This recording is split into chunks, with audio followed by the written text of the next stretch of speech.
Hello, everybody. Well, the best laid plans of mice and men often go awry. My plan today was to upload a review of the Netflix original Mank, directed by David Fincher. However, some news just broke that is seismic in the world of theatrical exhibition, in the world of how people watch movies, where people watch movies, when people watch movies, and the ramifications of this could not wait until charts on Monday, although I think that there's going to be a lot more to talk about on Monday. It was just announced literally less than an hour ago as I am recording this that Warner Brothers will be bringing its entire 2021 theatrical slate simultaneously to theaters and HBO Max, similar to what they decided to do with Wonder Woman 1984 later this month. In a year full of significant, very significant news about movie theaters, this is the biggest, and there are so many ramifications to this. I'm going to break down, but let's get into the story. I'm going to break down for a lot of reasons. Let's get into the story, first of all. The entire 2021 theatrical slate for Warner Brothers. That includes, it's 17 films total, but that includes movies like Tom and Jerry, Godzilla vs. Kong, Mortal Kombat, The Conjuring 3, In the Heights, the new Space Jam movie, Space Jam: A New Legacy, The Suicide Squad, Dune, The Matrix 4. Basically, any movie that was scheduled for a theatrical release in 2021 will be premiering simultaneously on HBO Max and in theaters nationwide. Now, this will be a 31-day window, according to Warner Media, which means that it will premiere on the same day. It will be available on both platforms for 31 days, and then after that month-long window, the theaters will get an exclusive window to play the film, and then it will head to premium video on demand and home video as well. There's no word on whether all of those movies are going to return to HBO Max at some point after they debut. That is still up in the air, has not been resolved. Perhaps by the time this airs it will be, but that is a question mark at this point. But a 31-day exclusive window in theaters, keeping in mind most movies make the bulk of their money, more than 50%, in the first month of release. So theaters are still going to get these movies if they agree to show them. That's something that we're going to talk about in a second. But it will be a hybrid release for 31 days between theaters and HBO Max. Now, according to The Hollywood Reporter and their story on all of this, exhibitors, meaning movie theater owners, the chains, AMC, Regal, etc., were not consulted or informed of this decision prior to the announcement today.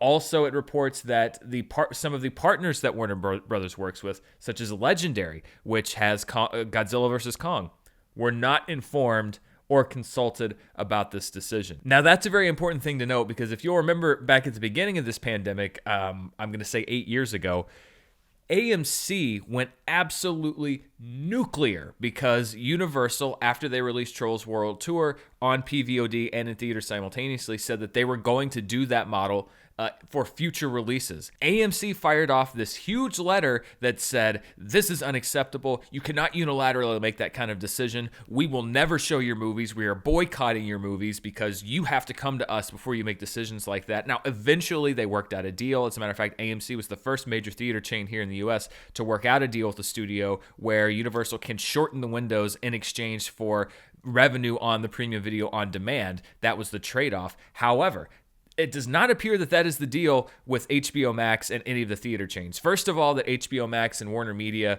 in any way consulted them before the decision. And also, this is not a premium video on demand model. It's not like people are going to be paying per view, renting a film, a specific film to watch when this happens. It will be on the HBO Max platform, but it'll be a subscriber. There'll be subscriber numbers just like anyone else. There's not going to be that kind of revenue stream for theaters. Now, maybe they'll work out something with HBO Max. I doubt it, though, where they get some kind of cut of their subscriber numbers. But that doesn't make any sense because you don't know why people are subscribing necessarily.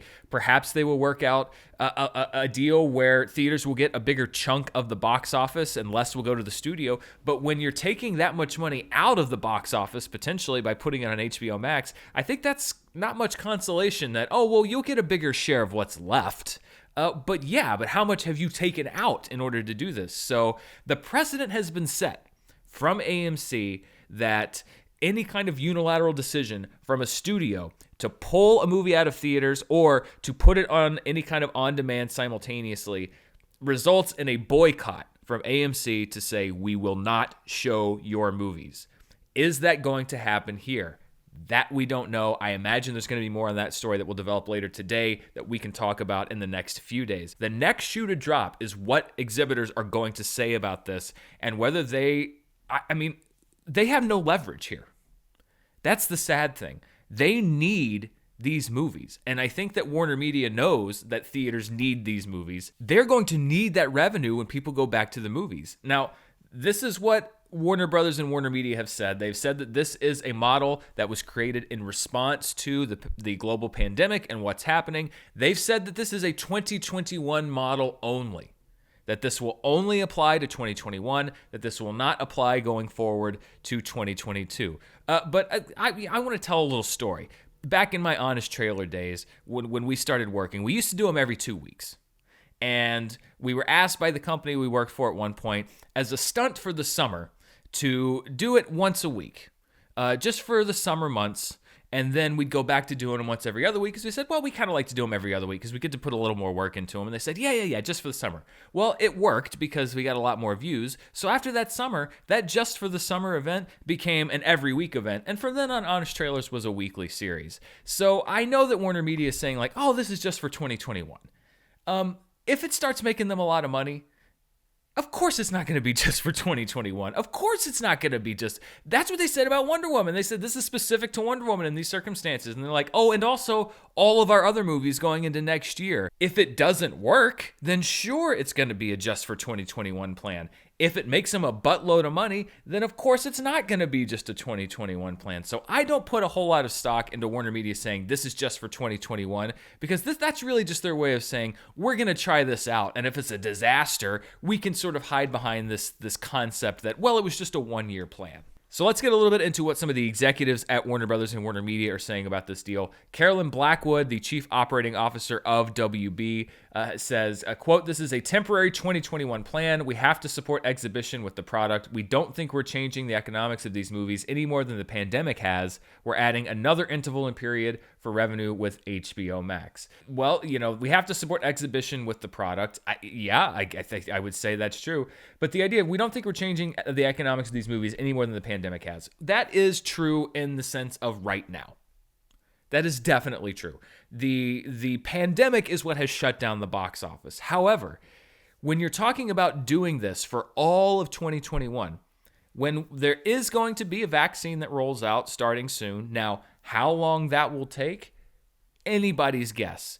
But I think it's safe to say that in 6 months, unless something goes drastically wrong, that we would be looking at a bit of a different situation. I don't know if theaters are going to be ready to open at that point, but it's going to be a little bit different if there is an effective vaccine rollout. So that by this time next year, when they're still going to be putting movies out on HBO Max, I think that to say that it's not affecting the exhibitors, etc., the economics of these movies any more than the pandemic is not exactly going to be true. So I think that statement is true right now. I don't necessarily think that statement is true 6 or 9 months or a year from now. This is a statement from Ann Sarnoff, who is the chair and CEO of Warner Media. She says, quote, "No one wants films back on the big screen more than we do. We know new content is the lifeblood of theatrical exhibition, but we have to balance this with the reality that most theaters in the U.S. will likely operate at reduced capacity throughout 2021. With this unique one-year plan, we can support our partners in exhibition with a steady pipeline of world-class films, while also giving moviegoers who may or may not have access to theaters or aren't quite ready to go back to the movies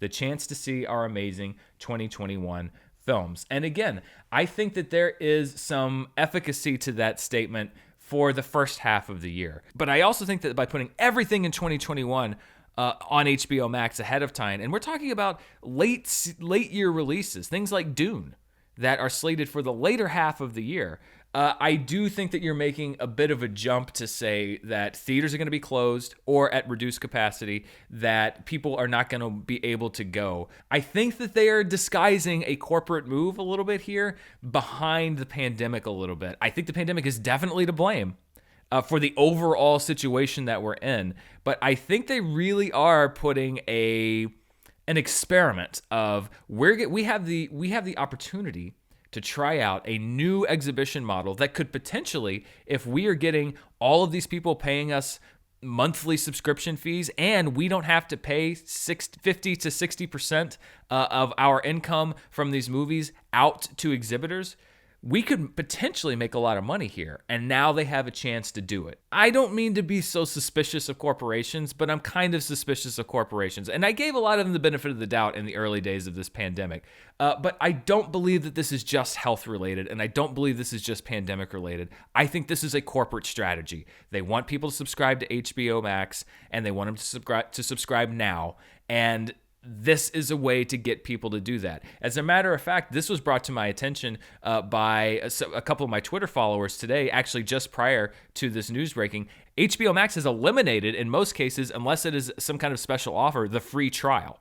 So there's not even a free trial available for Wonder Woman 1984. So this idea of just bringing new users over, well, they've closed the free trial loophole. You're going to be paying for HBO Max right from the start. Here is another statement this is from Jason Kilar. He's the Warner Media CEO. He says, quote, "After considering all available options and the projected slate of moviegoing throughout 2021, we came to the conclusion that this was the best way for Warner Media's motion picture business to navigate the next 12 months. More importantly, we are planning to bring consumers 17 remarkable movies throughout the year, giving them the choice and the power to decide how they want to enjoy these films. Our content is extremely valuable unless it's sitting on a shelf not being seen by anyone. We believe this approach serves our fans, supports exhibitors and filmmakers, and enhances the HBO Max experience, creating value for all." It literally detracts value for exhibitors. I'll agree with that. It serves fans, particularly fans that don't want to go to a theater or don't feel like they can, particularly in the first half of the year. It supports filmmakers, except for the ones that don't necessarily want their movies on streaming services. It would be very interesting if Tenet hadn't come out yet to see what Christopher Nolan thought about all this. It definitely enhances the HBO Max experience. I'll agree with you there 100%. This is from Toby Emmerich, who is the chairman of Warner Brothers. Quote, "This hybrid exhibition model enables us to best support our films, creative partners, and moviegoing in general throughout 2021. We have a fantastic, wide-ranging slate of titles from talented and visionary filmmakers next year, and we're excited to be able to get these movies in front of audiences around the world. And as always, we'll support all of our releases with innovative and robust marketing campaigns for their theatrical debuts, while highlighting this unique opportunity to see our films domestically via HBO Max as well." To see our films domestically via HBO Max as well. That's another key to this thing. HBO Max has not rolled out around the world, and there's no exact specification about what this means for global rollout. So it sounds like global rollout may still be theater heavy. Domestic rollout may still be very much for HBO Max. So this opens a Pandora's box of questions, one of them being most of these people that are making the films, the actors, the directors, etc., probably sign contracts that might have bonuses, or they may get a percentage of the box office or a percentage of this or a percentage of that. That is now largely going to be rendered moot, because how do you now judge the value of these movies at the box office? What is the impact going to be to big screen exhibition? And all of these points on how much a movie makes. As a matter of fact, the way that we determine whether a movie is a success or a failure is completely sidelined by this. For any Warner Brothers movie in 2021, we are going to be at the mercy of the box office numbers that we get from the people that do go to the movies, and what Warner Brothers decides to tell us about how these movies perform. Because here's what we're going to have access to. This is what Warner Brothers generally has to provide through their statements, etc. They have to provide HBO Max subscriber numbers, because that's part of their statement, and they're particularly in their quarterly reports. So we will know if there is a large influx of subscribers to HBO Max. My guess is yes. They are definitely going to want to be driving subscribers there. So this is a game changer. This is probably the biggest game-changing event for a streaming service since the advent of streaming services. I mean, this is a massive thing for HBO Max. So we're going to see a big surge of subscribers to HBO Max. But when we look back on history, like for the entire history of exhibition, I do a show about box office that is about the history largely of the box office. That has been the mark largely when we judge, at least financially, how a movie did. What did it do at the box office? That number is now rendered, if not completely moot, at least something with an asterisk. And we're not going to know how many views that movie got. We don't know how Mulan did. Disney hasn't really said anything. We don't know if it was a huge success for them. We don't know if it was a brutal failure for them. We know it didn't do well overseas. We know it didn't do well in China. We have no clue how it did on Disney Plus. So when people talk about Mulan now, they're going to say, how'd Mulan do? I don't know. Ask Disney. And then Disney won't tell you. That's going to be how it is with a lot of these Warner Brothers movies. We're just not going to know how they do. It takes a little bit of that chunk of history out of the box office because we're not going to really know how these films performed. The other big issue is about exhibition, and this may sound hyperbolic, but it's true. We might look back on today, the day that they made this announcement, as the day that traditional exhibition began to die. That I don't think that is an overstatement. I don't think that is being overly dramatic because there's going to be, factually, a lot of money taken out of the box office from this move. There are going to be a lot of people that choose to watch their films at home that don't go to theaters. How many of those people will there be? I don't know. One studio doing this, like Warner Brothers is doing, is bad, particularly because a lot of these chains are going to come out of this crisis needing every single dollar at the box office. If other studios decide to do this, that is ruinous for the exhibition industry. You will see chains close. You will see many movie theaters close. The amount of theaters in your town will probably go down drastically. The accessibility to different movies will go down drastically. Keeping in mind, a lot of the smaller films depend on smaller chains or chains with multiple theaters in one city to show those movies. If there's less theaters, they still need to make money, which means the smaller movies are going to be hemorrhaging screens because the theaters that are still around are going to have to show the bigger movies. So for an exhibition, this is an outright, to me, kick in the balls, the balliest balls of 2020's balls that you can imagine, because this is now, just as we're maybe cresting the hill to 2021, now we have a studio with some of the biggest movies of the next year saying every single one of them is now going to be available for people to watch at home. They don't have to go to theaters. And that is an absolute kick in the nuts for a theater, especially if you keep in mind that the studio that was pushing their movie out, that wanted them to open, that was saying, we've got the thing that's going to save you, was Warner Brothers. Warner Brothers and Tenet were the things that got studios to open up, most of them at a loss, and it didn't deliver the numbers, and the studios are just sitting there hanging out there. And I was looking back at some of the things, that Ann Sarnoff was saying back when Tenet was released. Quote, "We're excited that the theaters have really stepped up for this movie," is what she said when Tenet came out. Quote, "We're very grateful for the fact that we have movie theaters back now. We're getting so much press that it's another layer of publicity that we're grateful for. We love this movie. We really thought it deserved to be on the big screen." Warner Brothers asked theaters, basically said, we're putting our movie out. And this needs to be seen on the big screen, and you need to open. And theaters did, and most of them lost money because of it. And now that same studio is now saying, we're taking all of our movies next year to our streaming platform. Maybe we'll negotiate some good deals for you for the money that's left. But this is what we're doing. I just don't buy that it's a one-year deal if it works. And the objective loser in this is theaters and exhibition. And this is the first move. I've said that theaters are in trouble for a long time, since it was very obvious that this pandemic was going to be going for more than a few months, and they are very much in trouble. And I've said that it would be very sad if there were no theaters left when things open up. But this move from Warner Brothers is the first time that I have actually seriously contemplated a future. That theatrical exhibition as a whole, I don't think it's ever going to go away, but it could be a niche market in 2 or 3 years, especially if all of the other studios adopt this strategy. And I think that is a massive loss. I think that is a loss. I think it fundamentally changes the nature of what movies are. I think that the experience of watching a film in a theater is objectively and completely different than watching it at home alone.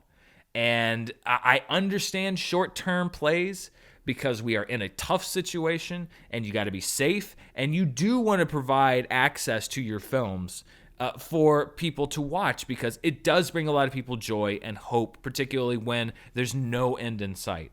But I think that we are now at a point where there may be an end in sight. And we have a studio, just as there's a light at the end of the tunnel, saying we're going to try this new strategy for 1 year. Well, if every other studio tries this for 1 year next year, then 2022 is not going to have a whole lot of theaters left for them to maybe go back to the way that things were. And that's another thing. What is the record of there being a huge game-changing way to change exhibition and then going back to the way that things were? How many times does that happen? That you change things radically and then revert back to the old way and the old model of doing business. I just don't see that happening. We've talked about the game-changing moves of 2020 and how this can impact the theatrical exhibition business. This is the biggest game-changing move of them all. And depending on what theater chains do, they are now going to have to fight for their lives, because unless they just, lay down in the road, chain themselves to the studio doors, whatever, if they accept Warner Brothers doing this, they have to accept every single other studio doing it. And if they accept every other studio doing this, then they may as well start doing market research on which locations to close, because this is going to completely demolish the theatrical exhibition industry as we know it if it becomes the new standard. That's the story. We talked about on Charts last week, the fact that, this health crisis has been the story of 2020 and scrapping and trying to survive. But the corporate maneuvering and what studios do and what theaters do and how the exhibition model changes is going to be the story of 2021. Well, Warner Brothers just made it, and Warner Media just made it the story of 2020 as well, because they have fired the first shot as to what the new normal will be. The question is, will it be the new normal, or is it just going to be a failed experiment? At this point, we don't know. So this is chapter 1 in a very long and evolving news story. Stay tuned here. If there are any big breaking updates, I will bring them to you here on the channel. I will also most definitely be covering this on Charts on Monday as we continue to track what's going to happen both to these Warner Media films, Warner Brothers films, and to theatrical exhibition as a whole. Thank you so much for watching. Please subscribe, not just here, but on my Patreon at patreon.com/Dan Murrell. I do a bunch of movie-related stuff, watch-alongs, etc. And I also have a podcast called All My Movies, where we go back to the days when movies were actually coming out in theaters. We're doing a big holiday run. We just did Christmas Vacation, and we're doing a lot of the great holiday films. Die Hard might be coming up. Stay tuned. Thank you so much for watching, and we'll see you next time. Woo! Strap in. This is going to be fun.